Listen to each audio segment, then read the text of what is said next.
This is the Weigh-In Podcast by Benoit Chestnut and the occasional pop-in Sebastian Romero. On this week's Takedown Thursdays, first and foremost, I'd like to sincerely apologize. We recorded today's episode under a new platform, and we had technical issues, and the whole thing got corrupt, and just a huge mistake, and our draft for the Women's Wrestling National. But here I am giving you the recap of the aftermath of the Women's Wrestling National, our draft. We have now drafted for that, so we got the two squads. So I will just be breaking down that. Unfortunately, we explained our choices. It was a whole thing that we messed up on, but nonetheless, this is what I'm going to bring you is the aftermath, and we're sincerely sorry for that, but we're going to try to do better. But nonetheless, that is this week's Takedown Thursday. So if we jump right into this one, we're here. We are really here for the Women's Wrestling National. And I just would like to say, first and foremost, this is great. To anybody that does or does not understand, we'll kind of get you caught up to speed and get you the details. So let's get you them deets. So first and foremost, as I pull them up, we drafted two squads like last year. We're not going to monitor as much as we did last year. We kind of didn't go off as much as our rules from last year, but we are going again. You know, me being my goal here is to repeat. I actually did win last year. I had a clean sweep between the men's and women's, and that was a really good thing. So it'll take place March 6th through the 7th. So you're all looking at this on Thursday. Guess what? Tournament starts tomorrow. You know, and it's going to be ESPN Plus, and it says with highlights on ESPNU. So we got an ESPN for the women's. We were worried about that early in the year that we wanted them to have proper coverage. They've got it. So although it's on ESPN Plus, it's and highlights on ESPNU, which you're still getting some good stuff. There it is. 180 qualifiers representing, I think they say 180 qualifiers representing D1, D2, and D3. As we do know, it is D2 and D3 are in the process of very well. They're going to have their own tournaments. So it's not going to be I think this may very well be the last year we see this format like this. And I will get you some word on that so that I can get you the proper, you know how it is. I like to get you the best.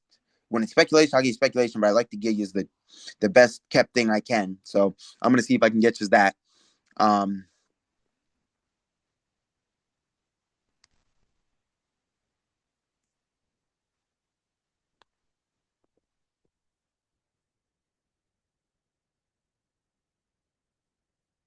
I'm going to get you an answer on that. So as we're waiting on that, that'll be fairly interesting.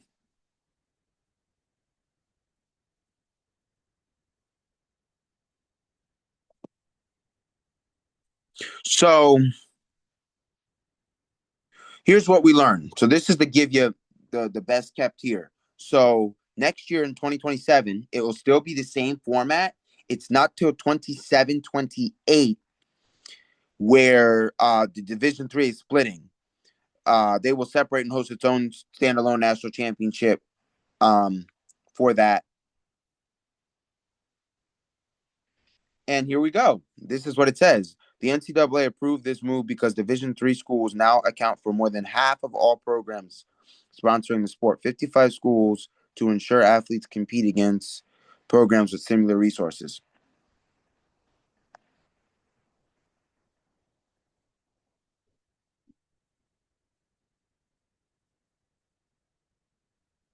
So it looks like it's interesting. So we do see the split of. So it looks like for D2, it looks like D2 is going to continue over there. And so that is what's going to take takes the future of what's going on. So with that being said, I know we'll get all that out of the way. Now we're going to get into these draft picks. So we're going to start off.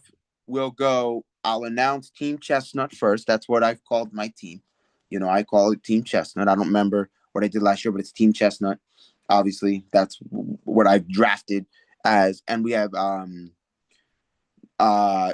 Team Romero. So with that being said, in the drafting, this is just what we were able to pick up, in our current drafting format this year. So we'll go. I'll announce the weight, the person for Team Chestnut, person for Team Romero. So let's get that underway. So we'll explain to you what happened and what you really should have in a video, but unforeseen circumstances. Team Chestnut at 103 pounds. I selected Heather Cruel. I do apologize in advance. A lot of these names are going to be butchered because last filming, the one that got corrupt, I took time. I got tried to get everybody's names right, and unfortunately, now we're doing what we're doing. For Team Romero at 103 pounds, he's got Valerie Solrio.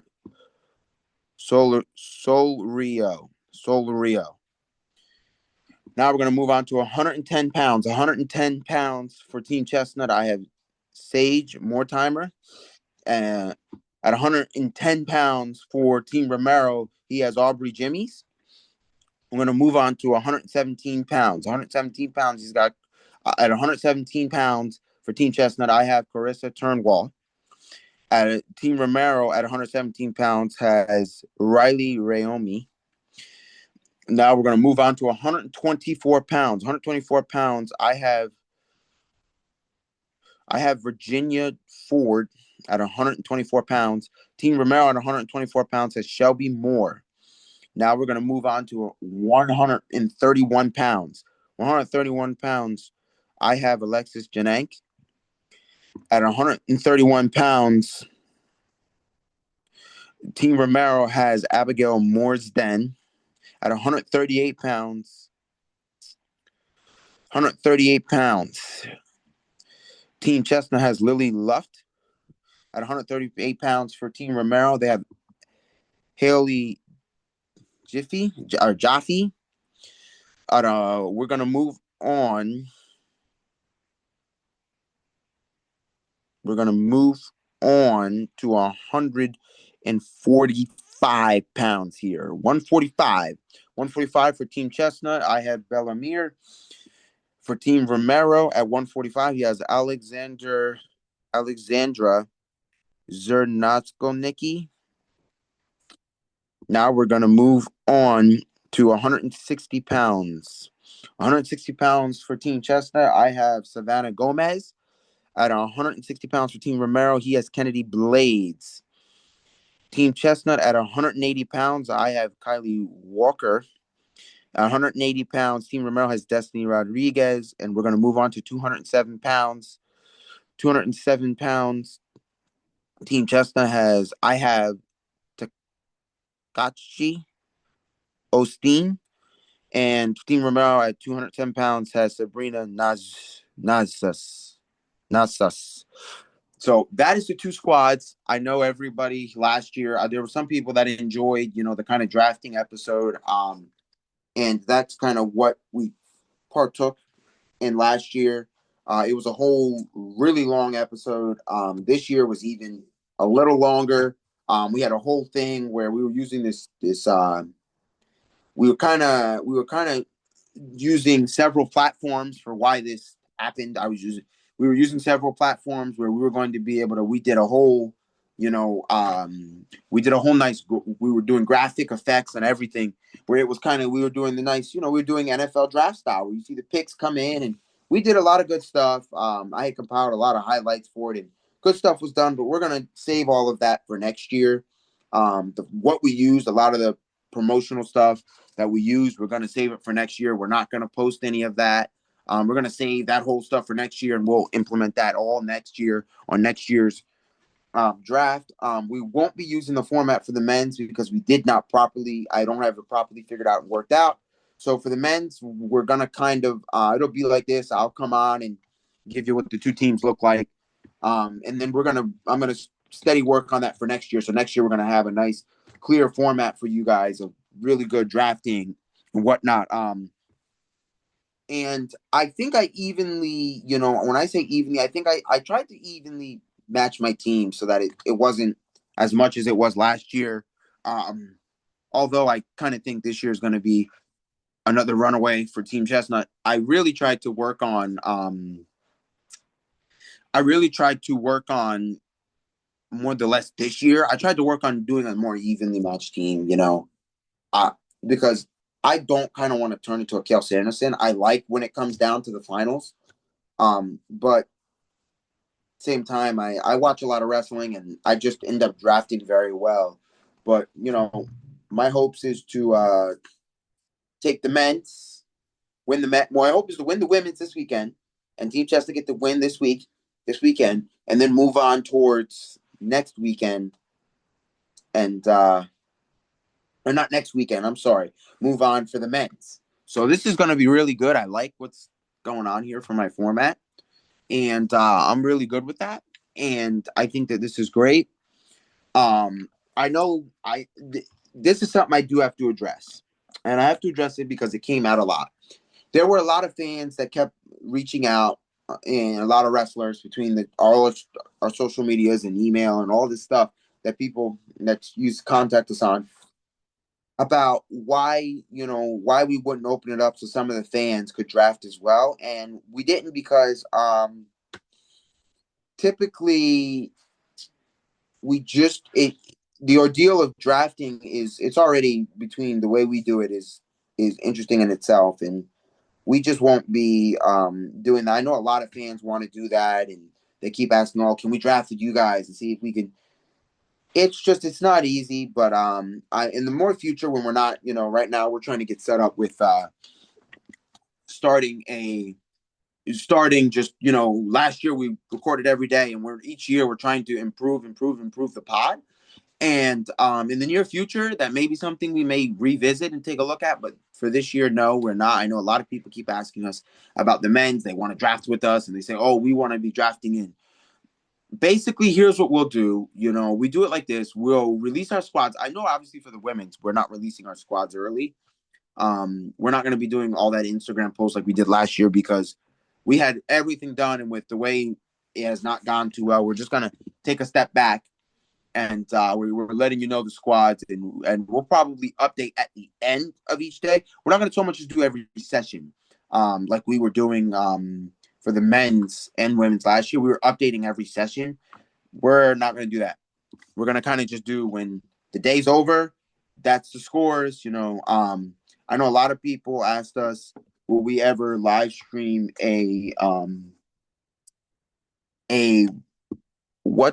would we ever live stream a live total, a live scoring of who's up where and who scored where? No, not right now, because a lot of that's going to take a lot to get going. And we're just right now as we're trying to get a format for this, and it didn't go well. It didn't go how we thought. And it comes down to a lot of times if you're going through something and you're using several platforms, I'd say you got to kind of get to know your platforms before doing a full episode on it, because that's what happened. I got to know some of the platform, and I blame a lot of it on me because I got to know the platform, but not really. And it came down to we were able to get it out. Then it was like the audio there were issues all over the place with it, and we weren't able to use any of it. And that's on me. But we do have the two squads drafted, and that's the best kept thing we have going on right now is that we got two well drafted squads, and this is going to be fairly interesting. So I get this is out of the normal episode for you guys, but this is what we talk all season for, is this now, the championships. And there was another question everybody was asking about, will we ever come up with a trophy for this, like the men's and women's? If we get a sweep, will we come up with a trophy for this? And the short answer is yes and no. It's yes and no. It's no because right now we're not, but it is in the works. As in, like, we are thinking about coming up with some sort of something that is going to be able to say, "Hey, I got it this year, you got it," and we're going to be able to, put names on it and make it a real good thing. And we want to work on something, that we'll be able to do. So that is coming, but just not within the comings as all this stuff is. We try to get EPIs out. it's great that we drafted 2 teams and that we're still doing this, but this is another thing that everybody wants to know too. Do we do it for money? There's no money involved when we do this. We do not bet at all with each other. There's no winnings. So it's not like we do it for fun. There's no like, hey, there's a team here, a team there. This is something that, we do for fun. We draft and come up with teams. And this is gonna be interesting. I wish the best to all the wrestlers competing, but like I do this for the men's, I typically generally try to stick to watching the wrestlers I have drafted more than I do the whole like other wrestlers. But also when my wrestlers are off the mat, I'm watching everything. So, hopefully they give us that all screens like we get at NCAA's, because if they do, I'm gonna be on those all screens. I'm glad they didn't start on Thursday, given that like most of our episodes are recorded on Thursdays. Sometimes if I don't do them Wednesdays, for Thursdays. So it's kind of like there's very few times where I'll wait. If like I know there's a good developing story that's come out, I'll wait till like Thursday to let a little more develop and then record. Thankfully this time there's nothing to wait on this time. It's kind of like we okay. So that's the great part that I like. I know amidst everybody else, but that's my favorite part. So, that's heart to heart. That's my favorite part.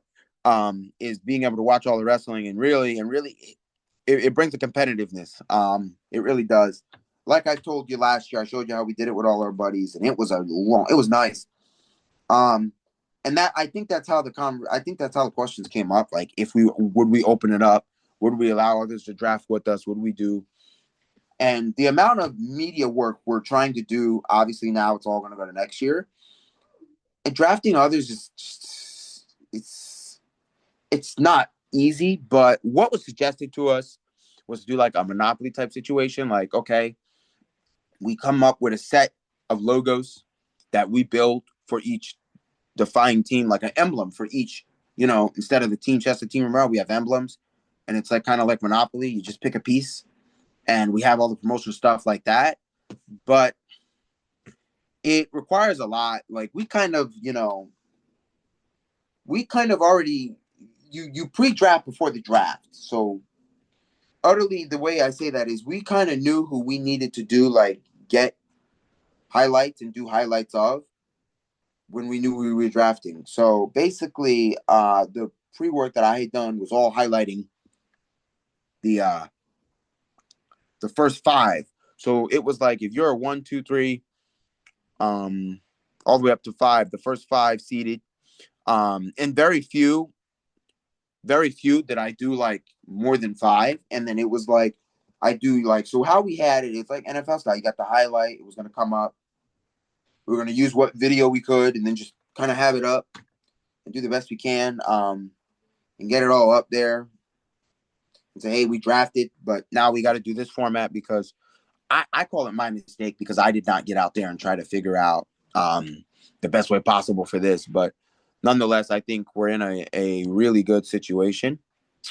And I think that's the most we got going on here is that we're in a really good situation. And it went the way it did. But nonetheless, we can kind of go across some of these brackets while we're here. Talk some of these brackets and see like what's going to happen where. So let me go ahead and pull up some of these brackets. We'll talk about 103 since that's the first one that just happened to come up. So with my pick, I guess we'll talk a little bit about it. For me, factors in if somebody has 30, my pick is 30-3.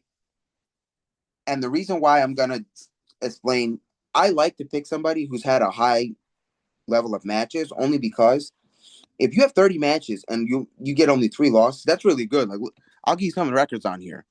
We have 13-5, the 4 seed, the 3 seeds, 21-6. We have wrestlers on here that are 24-10. That's what I mean. Like to go 30 and only get 3 losses was a huge pick for me. We kind of strayed away from our rules. Like last year, we tried to make sure we didn't just all pick 1-2, 1-2, 1-2. We kind of tried to make a little more out there, but it is what it is. It is what it is. And now, am I confident? Now, don't get me wrong. The 2 seed is really good here too. To go 31-2 is really good. Do I think that Heather of McKendree University will win the tournament? Iowa wrestles really good. And here's the thing. They're going to see a lot of wrestlers from like D2 and D3 that they just don't wrestle across the year. And I get it that some of them don't wrestle a lot of these teams, but I think we're gonna see some upsets, but I don't think we're gonna see it at I don't think we're gonna see it at 103. I don't think 103 is gonna bring a huge upset, knocking off a 1 or 2. I think we're probably gonna see 1 and 2 in the final. Um, under that concern, where I think there may be some upsets here is right here.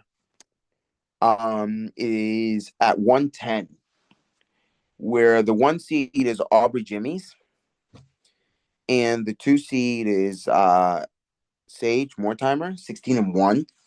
And the reason why I say that is because she's only had 16 matches, really 17. And Aubrey James is 18-0, but you got Nyla Valencia of Iowa, the 5 seed, which I do think she can make some noise. And then you got Gabrielle Tasco, the 4 seed from McKendree. So I just kind of feel like that 110 is going to be all over the place, and I think that there's going to be some upsets. I do see it. I do see some upsets coming at 110. If you ask me who I think would make the final, I'm gonna be honest with you. I think it's possible to have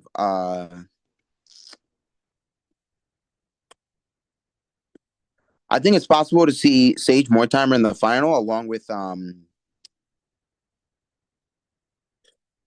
Tedesco of McKendree, the 4 seed. I think it's possible.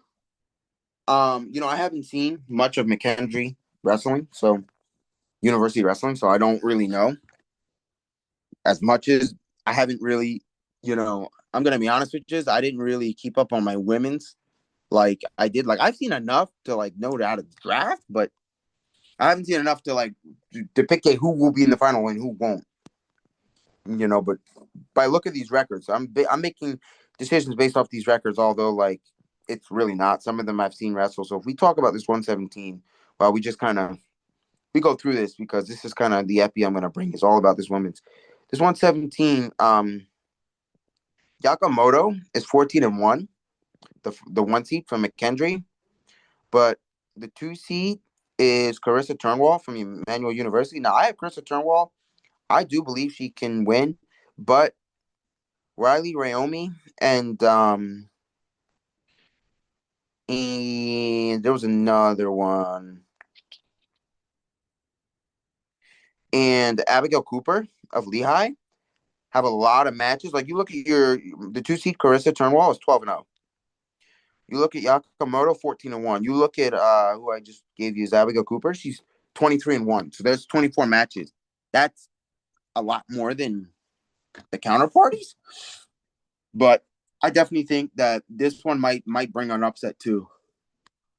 It might bring an upset too. Sorry, y'all. Y'all know how it go.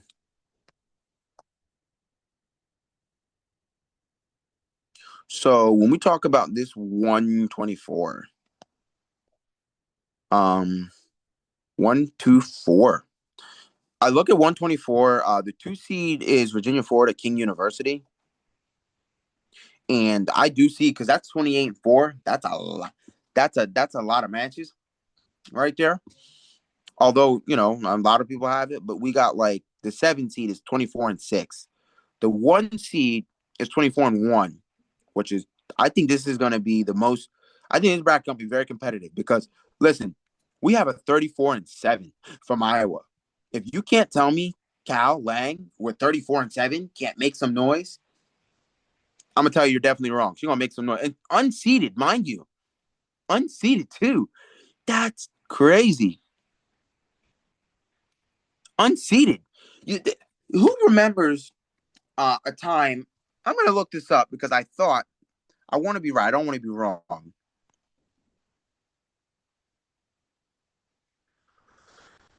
I'm going to look it up first because if I'm wrong, I won't bring it up.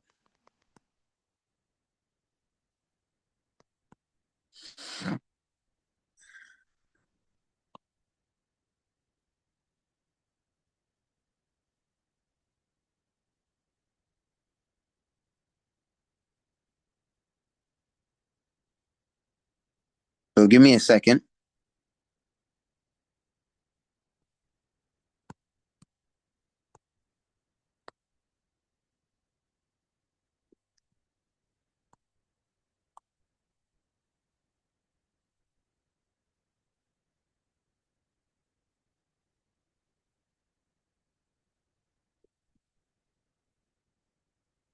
So yeah, an unseated. They had this with the men's. An unseated wrestler makes some noise. Now it says here it wasn't until 2019 that the NCAA began seating all 33 wrestlers in each weight. So this is what I'm talking about. And they got a little thing here. Oh, nice. They say winmagazine.com, NCAA Division One unseeded All Americans. Let's see. Let's see who made this list. Let's see.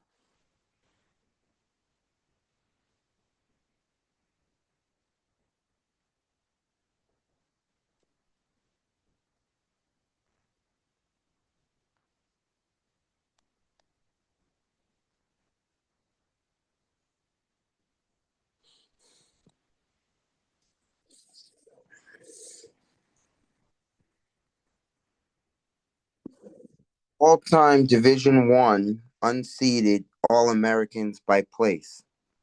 Nice. So there is a this list is very long. Let me give you the most. Let's see if there's anybody up here.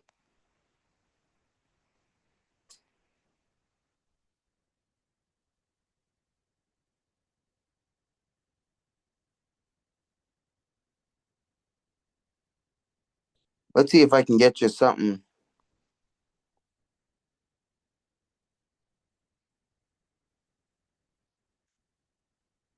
So let's see if some of you understand these names. Chad Red, Scott Del Vecchio, Chip Ness. Look at that. Kyle Cornell, Paul Fox. See if there's some names, some of the wrestling. Yo, this is one that's very interesting. Pat Downey, 2016, unseated. Wow. 2015, Zeke Moisey. Wow. Wow. These are some names. 2014, Darian Cruz.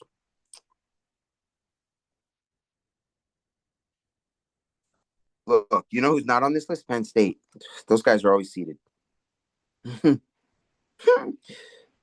Oh, here we go. 2009, Frank Molinaro, unseated. Let's see the list of unseeded champions.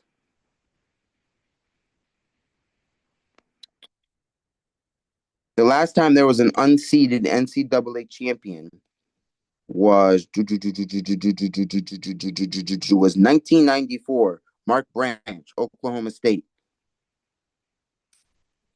Wow, right? Wow.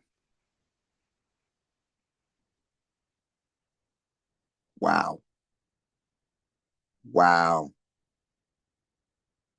Some nice stuff. NCAA. Wow. Win Magazine. There it is.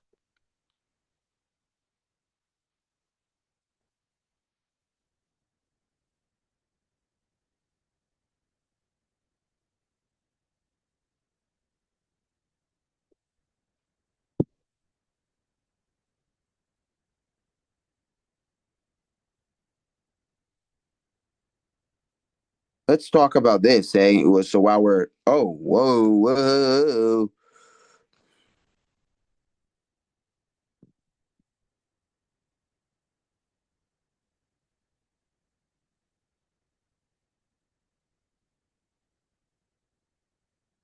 I think this might be the first year for how good women's wrestling is getting. Now that we're in the end of the epi for y'all, I think this is the first year. I don't think Iowa takes the team title. I know a lot of you aren't going to agree with me on that, but I don't think so. But nonetheless, we are in the end of the epi. This is the end of the epi. Fortunately, we got to the end of this. So with that being said, this is wait. I know you're going to say something. Like, comment, subscribe, share. I remembered. With that being said, this is the end of the epi. This is the Weigh In Podcast by Ben Watchess and the occasional pop in Sebastian Romero. And that's all I have for you on this Takedown Thursday, this kind of makeup episode after what I call my mistake. But don't worry, we will get better at doing these pods. Weigh in, out. The Weigh In